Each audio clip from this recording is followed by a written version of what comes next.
est-ce qu'on arrive? Quand est-ce qu'on arrive? Quand est-ce qu'on arrive?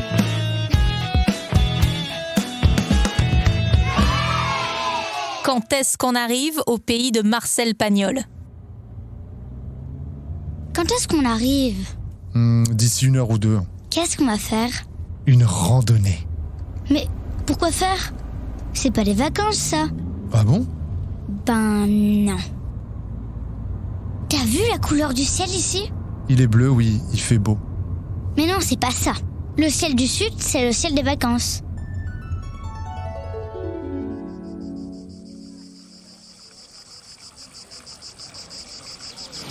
Et de 13, je vous ai encore gagné. Oh, la pitchoune, te voilà enfin. Que j'ai cru que tu n'arriverais jamais. C'est à moi que vous parlez, là? Et à qui d'autre? Tu es bien Nina? Oui. Et vous? Marcel Pagnol. Allez, faut se mettre en route, sans quoi on n'est pas arrivé. Mais on va où? On prend le chemin des grandes vacances, pardi. Commence donc par boire un peu à la fontaine. C'est qu'après, ça va grimper. Et ces petits lézards gris, immobiles, qui boivent le soleil. On dirait qu'il bronze. Je te crois. Ce petit lézard vert est l'emblème de ce joli village de Provence, La Treille. Comme disait mon père, il ne faut jamais perdre une occasion de s'instruire. C'est un joli village. Ah, ça. Et c'est ici que tout commence. Dis, quel âge as-tu? 7 ans et demi. Eh bien, c'est à peu près l'âge que j'avais la première fois que je suis venu ici. Viens.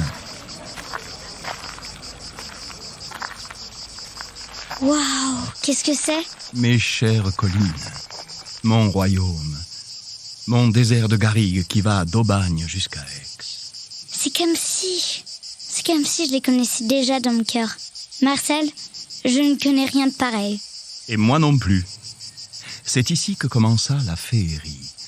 Je sentis naître un amour qui devait durer toute ma vie.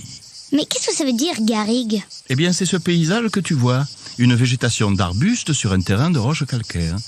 La garrigue, c'est mes collines, pleines de broussailles et de hautes herbes. Tu vois la colline là-bas?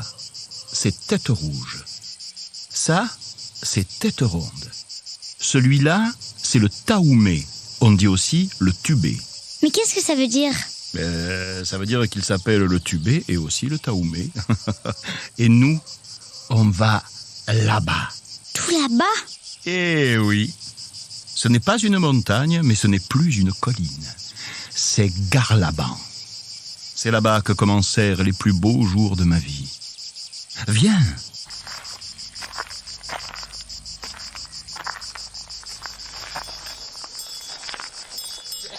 Tu t'es jamais perdu dans les collines, hein, rassure-moi. Oh que oui, au début.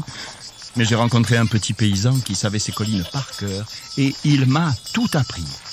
Que je pourrais fermer les yeux et me repérer au roulis que font les pierres sous mes souliers. Comment il s'appelait ton ami? Mais c'était plus qu'un ami. C'était mon petit frère des collines. Il s'appelait Lili des Bellons. C'est bizarre comme nom. Comment bizarre? Tout le monde le surnommait Lili et il habitait au Bellon. Ça fait qu'on l'appelait Lili des Bellons. D'où que tu es, toi? Moi, je voudrais être des collines. Alors ça fait que tu es Nina des collines.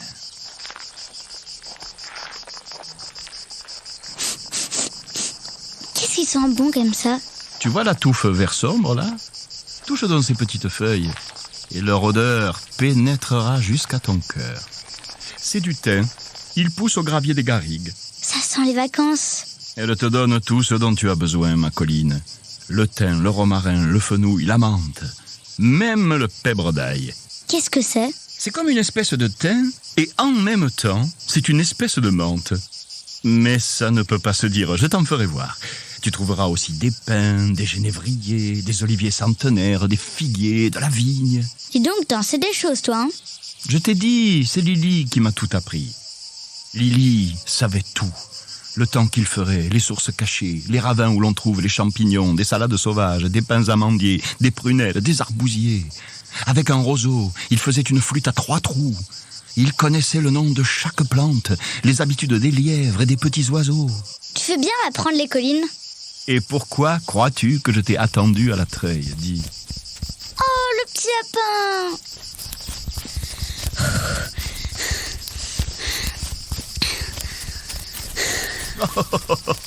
Tu as cru que tu pourrais le rattraper? Fadade que tu es. Ça veut dire quoi, Fadade? Ça veut dire que tu es un peu follette. Ah, mais j'ai les mains toutes sales. C'est pas sale, c'est de la terre. Je voudrais que ce soit pour toujours les vacances. Mais ce n'est pas possible. Bah pourquoi? Et comment tu apprendrais sans l'école? Eh ben, tu m'apprendras les choses des collines. Et tu crois que ça suffit? Ben, t'es pas resté ici, toi? Oh, je t'avoue que j'y ai bien pensé. Je voulais me faire ermite des collines. Mais j'avais une autre flamme en moi, la passion des mots. Mon papa, Joseph, était instituteur, et quand elle allait au marché, ma maman Augustine me laissait dans sa classe. Et j'ai appris à lire en le regardant. J'avais 3 ans. 3 ans? J'aimais ça, je ne peux pas expliquer. Il fallait que je lise tout ce que je pouvais. Et puis au lycée, j'ai compris que je voulais me faire poète. Poète. Poète, parfaitement. Un professeur nous donna des vers. Ah, beurre, c'est dégoûtant. Des vers de poésie, Fadade, pas des vers de terre. Et alors, à force de relire ce petit poème, je le sus par cœur. Mon ami m'entendit chuchoter et il s'inquiéta. « C'est une leçon pour demain ?»« Non. »« Pour quand ?»« C'est pas une leçon. »« Alors pourquoi l'apprends-tu ?»« Parce que c'est beau. » Je vois ce que tu veux dire. Et il a dit quoi? Il a éclaté de rire. Mais moi, je commençais ma première œuvre poétique. Je l'intitulais d'abord « Mélancolie », parce que ce mot me plaisait, à cause de son balancement. Mais mon inspiration ne suivit pas ce titre, et j'écrivis, comme malgré moi, la chanson du grillon. C'est ça, l'inspiration. Et à la récréation, je la lus. Et alors? Et alors les copains m'ont demandé où j'avais copié ça. Mais tu l'avais copié dans ta tête. C'est exactement ce que je leur ai répondu. Et alors, pour leur prouver que c'était de moi, je leur ai expliqué chaque mot, les métaphores et les licences poétiques. C'est quoi? La licence poétique, c'est la permission spéciale des poètes d'utiliser les mots comme ils veulent. Ça fait que même si ce qu'ils disent n'est pas la vraie vérité, ça peut se dire tant que ça donne une émotion poétique. Donne-moi un exemple. Quand j'écris que ma tête est pleine de cigales, je ne veux pas dire que j'ai mis des bestioles dans mon cerveau, hein? Je veux dire... Que tu penses qu'il y a tes collines. Et voilà. Je croyais qu'avant la poésie, c'était que des gens qui parlaient comme ça en crânant. Mais ta poésie à toi, elle me plaît. Eh bien, merci. Et alors, ils ont dit quoi après, tes copains? Après, ils étaient bien contents que je leur écrive des poésies pour leur chérie. Et ils récompensaient mon génie avec des caramels mous, du chien qui saute. Tout le monde était heureux, en somme. Tes histoires, elles me font de la joie. Alors, tant mieux. Et t'as fait poète, alors? Au début, j'ai fait enseignant. Et en même temps, j'écrivais des pièces de théâtre. Et puis, quand ça a commencé à marcher, j'ai pris congé de l'éducation nationale pour cause de littérature. Et après? Et après, le cinéma s'est mis à parler. Alors, j'ai adapté ma pièce Marius au cinéma. Et ma foi, tout a très bien marché pour moi et je suis devenu riche. Alors, j'ai décidé de devenir producteur pour être plus libre pour faire mes films. C'est bien. Et qu'est-ce qu'il y a? Bah, y a que t'as abandonné tes collines. Où crois-tu que je venais filmer, Fadade? Ici? Et encore heureux. J'ai acheté un domaine de plusieurs hectares pour y faire mon Hollywood provençal. C'est vrai? Et tu es revenu tourner des films ici? Et comment veux-tu qu'un humain construise plus beau décor que ça, hein? J'ai acheté des parcelles de terrain qui ne portaient aucune culture, mais beaucoup de poésie.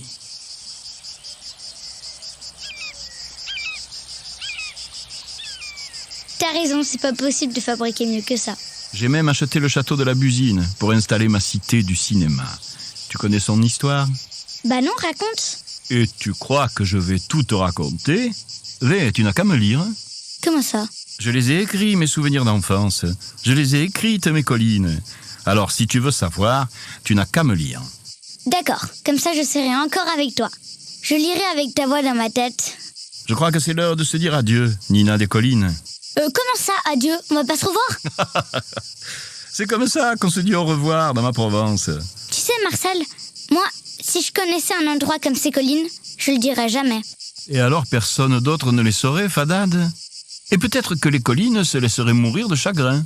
Moi, j'ai pas du tout envie que les gens ils laissent leurs poubelles après le pique-nique. Oh bonne mère, des poubelles dans mes collines? Alors je voudrais bien voir ça, pardi. Ne t'inquiète pas, je ne pars plus jamais. Elles m'ont tant appelé auprès d'elles. Mes chères collines. Je ne les quitte plus. Je les surveille. Adieu Marcel de la poésie. Adieu, Nina des collines.